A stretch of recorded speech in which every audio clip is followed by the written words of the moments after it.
to a large swathe of Europe's internet infrastructure. But a big part of the job here comes down to lobbyists who work closely with the industry and also with the governments to foster the digital infrastructure developments across the nation. Joining me now at Kickstart 2022 in Amsterdam is Stijn Grove, Managing Director of the Dutch Data Centers Association. And Stijn, one wonderful conference. Like, it's amazing to be back in person conferences. Before we jump into what the Dutch Data Centers Association is doing, and then about the event, what's the current state of play of the Dutch data center market today, and what's the government's role in shaping the market? Well, thanks for being here, and we're very happy, first of all, that we are back again with physical events, and it pleases me a lot to see so many people at the event. Over 1,200 people registered, wow. So it's a big success. So very happy about that, and very happy to see all the smiling faces that people are interacting again after 2 years. After 2 years. So, talking about the state of the market, the Dutch market is like any other market, same as the FLAP region, still growing. So even though there's a lot of turmoil, there is still a lot of growth because we are digitizing more and more. And the Dutch market is, of course, a developed service market, but also a international hub, and you see growth in any aspects of the market. In terms of challenges, we are somehow always ahead of legislation and moratoriums and that sort of thing. Seems to be a Nordic thing as well. Yeah. Well, the first moratorium is now out of the way. We have made an agreement with the government, so looking at co-location parties, the Amsterdam hub, we have a growth plan, we have agreed, so we're good for the next 10 years, and we're very happy about that, and you see that it's growing in that direction very well.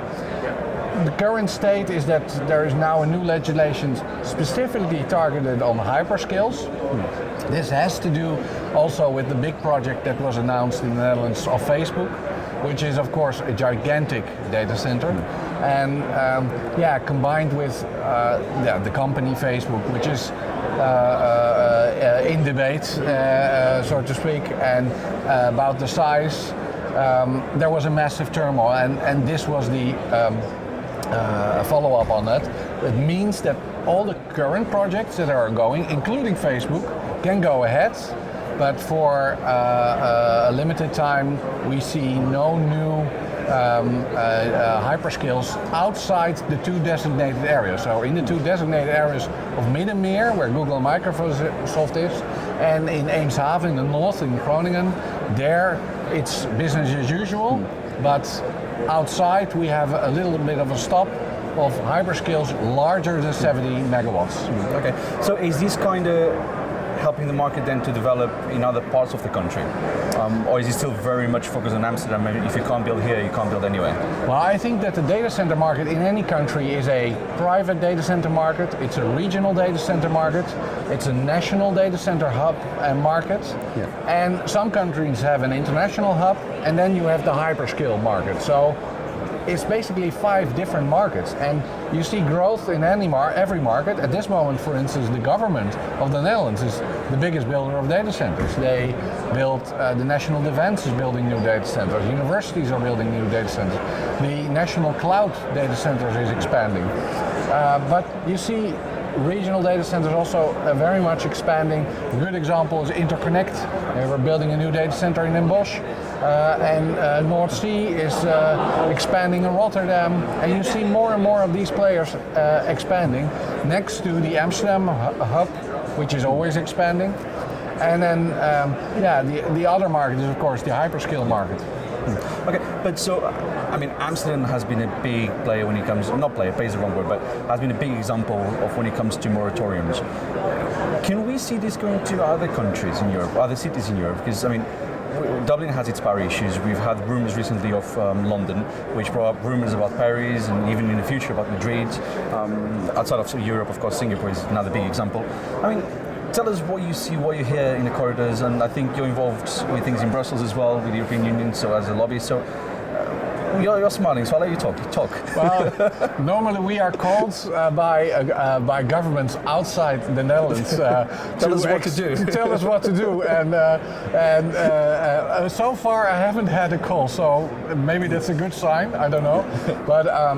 Now, what you hear, of course, Ireland has a real issue that it doesn't have any power anymore. So that's a real challenge. You see it in Frankfurt, where there's a real constraint now. London, I haven't heard a lot of stories, but it will be there, I'm sure. Any big concentration of data centers is of course a challenge for the grid, which has been growing and expanding, and not in the same kind of growth that we are seeing in these hubs. So that's why you see the tier 2 markets grow. That's why, for instance, the panels this morning said we're very much looking at new markets, if it's Poland, it's Vienna or Milan or Madrid. But I'm sure when there is concentration and when it will grow there too, you will see the same kind of problems that we are seeing. I think that we have been the first country that saw these problems, these challenges, but we're also the first country that goes out of these challenges. And but there will be challenges because we are growing and digitizing more and more, and you need infrastructure for that. So we need to build that somewhere. Yeah, someone was saying this morning as well in the panel session, this underpins the entire economy that we live in. It's not even, you can't even call it the digital economy anymore, it's just the economy full stop. Yeah. So this is not going to go anywhere. No, exactly. It's my assumption. And if you look at, for instance, IDC, 65% of global GDP is directly already digitized. So that means that everything that is digitized comes from a data center. Yeah. So, but there is a disconnect between the services that we all consume and the realization that you need infrastructure for that. So we are working hard to that to get that across. So that's where public market education comes to, I guess. And so my question, let me rephrase that. So it does come to the education of the market, but do we need to just educate, for example, governments, or we also need to educate the wider public, the end user, so the person on the street using their phone to buy something on the go? Yeah. Do we need to tell them where it's coming from? Because, and I'll just throw in one more thing in, which is power. And the way a lot of people see this industry on the outside is a power beast. It consumes power like no tomorrow, and it's polluting. But yeah, well, what's your view around just educating both on the enterprise government side, but then also on the wider public, wider user side? Yeah, of course we try to focus on these areas, so the general public and on politicians. To be honest, politicians and government workers are the most important. To change a general perception is difficult, especially negative news travels faster than positive news, so it's difficult for us to get the positive news across. I think it's also a period where we need to go through. When the car came in, or when the steam machine came on, it was also a period where people were against it, and all of a sudden it's mainstream. And so we need to get through this period, and that means, for instance, we hired an ex-politician to work for the DDA, and I'm also glad to see that in Ireland, Michael is working there. He's also an ex-politician.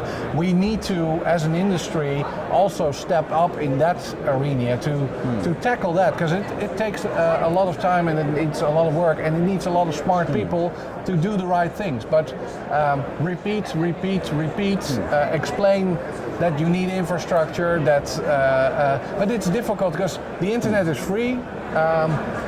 If you look at the advertisements on TV, it's all about buy Bitcoin, Bitcoins, Super Bowl, the break this year. upgrade your bundle for mobile with new data, but you must realize also that we need data centers for that, and there is power needed somewhere. There was someone that said to me that the kid thought that the internet came from the mobile phone. So I think that tells you how much education needs to be done. No, and that goes via the air, all the connections. Well, luckily people are not saying that the cloud is actually cloud in the sky anymore, that's where going. But just on a last point on power, because I think this is actually a statistic from the Dutch Data Center Association itself. You estimate that data centers in the Netherlands consume about 3% of the power produced nationally, and by the end of this decade, by 2030, you estimate it to be around 10%. I mean, so if I was someone looking from the outside, I'd be like, whoa, like stop it right now, this is too much. But what's the story here? Because of course, the Netherlands, as well as all the Nordics, are very big on renewable energy, so the sources are completely different from some of the other parts of Europe. Yeah. What's the story behind it? Like, should people be concerned about this 7% increase? Well, I think that if you look at the 3%, it's actually 2.8. These are not our numbers. Luckily, we have now the Central Bureau of Statistics analyzing the sector. There are only 3 other countries that have real good central numbers, verified numbers, and I think that all European countries should monitor the power of the industry, because transparency also gives realization that you need this infrastructure, and that infrastructure is there, and I think we will see a doubling in 2030. So we're closer, I think, to 5 to 6% instead of 10%. So the 10% numbers is a little bit extreme. If you look at the growth numbers that we get from the infrastructure DSOs, we see more that it will be around 6%. On the other hand, we see more and more users of electricity. So it can be that it's actually going down because there are more cars that are electric, more buses that are electric, more industries are electric, and then the percentage goes down again. Okay. And of course, I could carry on asking you a lot of questions about the Dutch data center market, but we know how it's going and the power and everything. Let's talk about what's behind this event. I mean, of course, 2022 edition is going to a close in a few hours, and it's going very well, and you have a record attendance. What have you learned from this conference today? Maybe from a panel session, from someone that you've heard here, something new that you've learned. And what are the plans for the future? Because I'm sure there'll be a 2023 edition as well. Definitely, of course. First of all, that you need people, and you can talk about technology, and you can do a lot of by video call, but to meet people and to talk to them and to connect to them, that's still the best thing that there is. So I'm very happy about that. But if you look at the insights of the market, I'm very interesting what CBRE said about the growth, and that you now also see the tier 2 markets more in place. Madrid, Milan, Vienna, they are really Stockholm on the market, and they are described. So you see also that CBRE from a flap perspective are now going broader, also talking about hyperscales. So it's spreading around Europe. If you look at Microsoft, they have 13 hyperscale locations in Europe, and that will be 28 in 10 years' time, because every country will need a hyperscale of Microsoft and et cetera, et cetera. If you look at other markets, of course, the Africa growth, huge opportunity. What Eugene from Equinix said, if you take America, China, Europe combined, Africa is still bigger in terms of people, and that's why it's so much focus market for them. And if, for instance, at our offices, we have one company that has data centers in Africa, and they are expanding rapidly. It's a huge, and it's a little bit of a strange market. You see a lot of people that were at the beginning of the data center market in the Netherlands all go to Africa now to do the dream story again. Yeah, well, we got Wouter, which is a big investor down there. Of course, in Namibia. And so what about next year's edition? So what can you reveal from what you've seen today, from what you're already planning? What's in the cards? Of course, it will be bigger, better, and more quality. And still in Amsterdam. And still in Amsterdam. Well, what we done 5 years ago, this is our 5th event, and of course last year was all online, but we're back on track, and I hope to stay back on track with physical events. But Yeah, I think the concept is really good. So having a good C-level panel, having a market analyst, having all these sub-sessions, having a big market floor, a networking floor, we will keep that, but we will try to improve, evolve into a little bit more, better, more plants, better food. It looks good. But we're more than happy. We don't want to be the biggest event in Europe in terms of it's all about DCW. quality. It's about quality, and we have worked this year a lot on that. And so far, if you look at the people that are here, I'm very happy about the outcome. No, it's been an amazing experience. I mean, there's a lot of faces I hadn't seen before, a lot of faces I haven't seen for 2 years as well, so it's been very good to catch up again. You can see the audience is shaped, is niche, which is very nice. But Stijn, thanks so much for talking to me and having me over here. As for your home, thank you for watching, and don't forget to check our website and give us a follow on social media for more breaking and timely news from across the digital infrastructure sector worldwide. At the Tech Capital, you lead, we report. Bye for now.